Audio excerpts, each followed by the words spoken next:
কলকাতায় এমন কিছু জিনিস, এমন কিছু এক্সপিরিয়েন্স আমার হলো যেটা হয়তো বললে আমি বিতর্কেই জড়িয়ে পড়বো। এটা কিন্তু সত্যি। কেন বিতর্ক বলছি সেটা পরে বলছি। তো আমরা প্রথমে যাওয়ার পথে খাটুশ্যাম বাবার দর্শন করে তারপর চলে গেলাম জোড়াসাঁকোর ঠাকুর বাড়িতে। এখানে এন্ট্রি ফিস জন প্রতি 50 টাকা করে। তবে আমি ভিডিও করতে ওনারা বললো যে এখানে কোনো রকম ছবি বা ভিডিও করা অ্যালাউ নেই।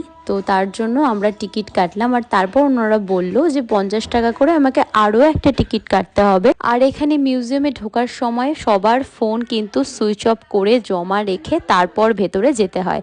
তো এই জিনিসটা যদি একদম শুরুতেই হতো তাহলে হয়তো আমার খুবই ভালো লাগতো, কারণ 50 টাকা করে নিয়ে তারপর আমি বাইরেটুকুর ছবিটুকু তুলতে পারবো, ভেতরের গ্রাউন্ড ফ্লোরের ছবি তুলতে পারবো। 50 টাকা না দিলে আমি তুলতে পারবো না। এটা তো ব্যবসা ছাড়ার কিছুই নয়। আমি এর আগের দিন নেতাজির বাড়িতেও গেছি, তবে নেতাজির বাড়িতে আমি যে শান্তিটা পেয়েছি সেটা কিন্তু এখানে আমি পাইনি। নেতাজির বাড়িতেও সেম, মিউজিয়ামে ঢোকার সময় ফোন জমা রেখে তারপর যেতে হবে, বা ফোন নিয়ে গেলেও তুমি ছবি তুলতে পারবে না, ওখানে গার্ড থাকে।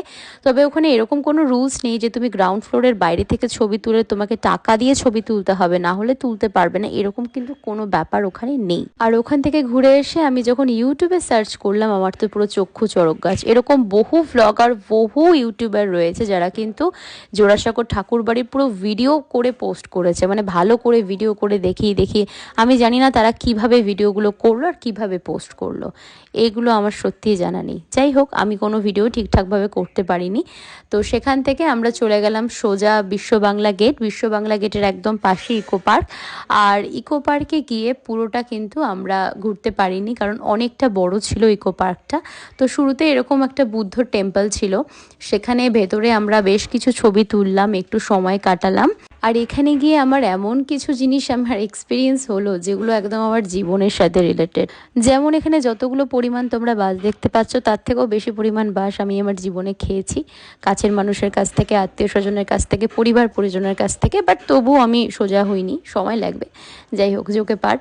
এখান থেকে বেরিয়ে এসে এরকম একটা সুন্দর ভিউ এনজয় করতে করতে পুরো সন্ধ্যা হয়ে গেল। তবে ইকো পার্কটা দিনের বেলা যতটা বেশি সুন্দর লাগে তার থেকে বেশি সুন্দর লাগে রাত্রিবেলা। আর পুরো ইকো পার্ক ঘুরতে গেলে তোমাদের একদিনও কিন্তু সত্যি কম পড়বে। তো যাই হোক, ফেরার পথে রিক্সায় চড়ার খুব ইচ্ছে হলেও আমার এত মায়া লাগছিল বয়স্ক মানুষটাকে দেখে যে টেনে নিয়ে যাচ্ছে, তাই আর রিক্সাতে চড়িনি। তো অনেকটা খিদে পেয়ে গেছিল, তাই রুটি তরকা প্যাক করে সোজা হোটেলের দিকে রওনা হলাম।